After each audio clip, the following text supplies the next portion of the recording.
If you're ready to start investing, but you feel completely lost choosing a platform, you're not alone. Whether you're in the US or in the UK, the number of options out there can feel overwhelming. Some are flashy, some are expensive, some sound too good to be true. But today, I'm giving you the 8 simple steps to help you choose the right investment platform, whether you're just starting or picking yourself up back again.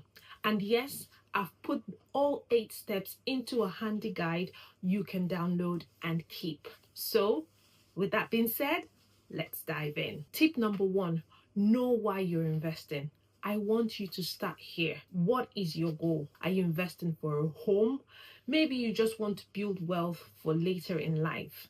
Your goal will help you to decide what kind of account you need and which platform makes it easy to manage.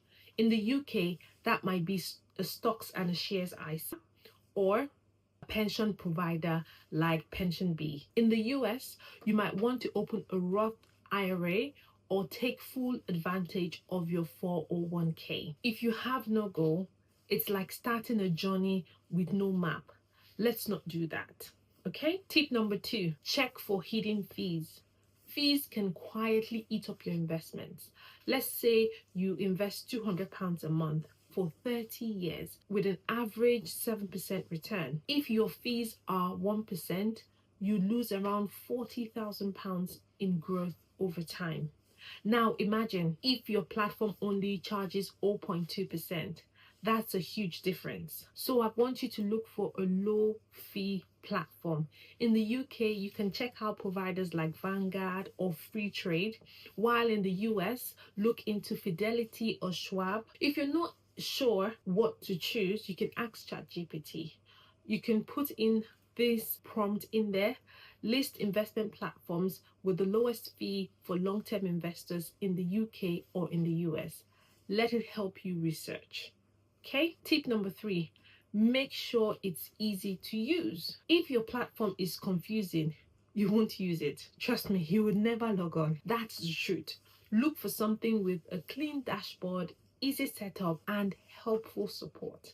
The best investment platform is the one you actually stick with. Don't overcomplicate this. You want it to feel doable, not like a maths test, okay? Tip number 4, choose the right account type. In the UK, the ISA allowance is how much you can put into an individual savings account each tax year without paying tax on the gains. Right now, that's about £20,000 a year.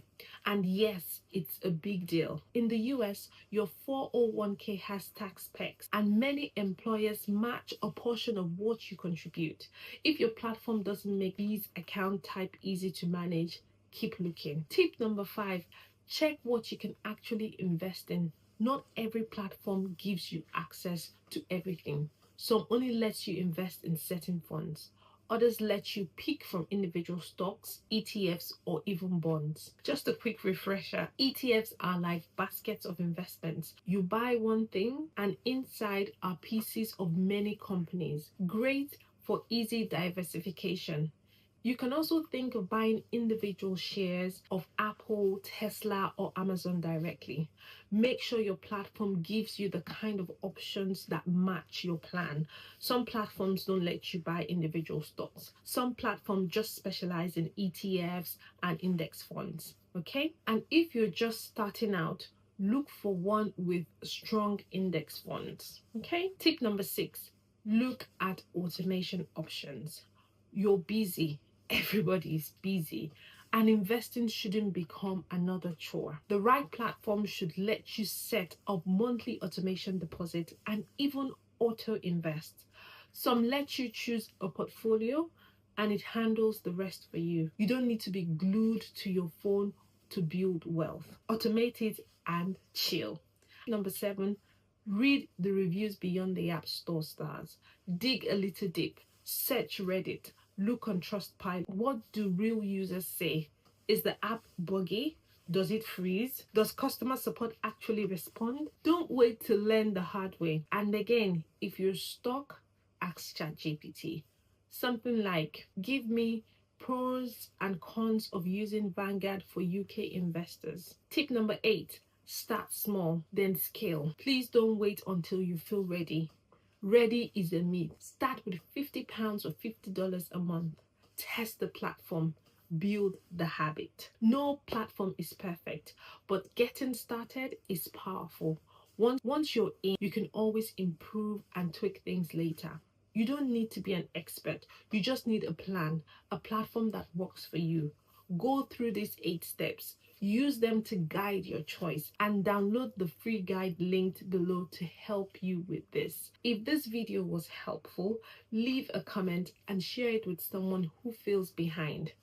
You're not behind. You're just starting now. And that's a great place to be. Until next time, ciao.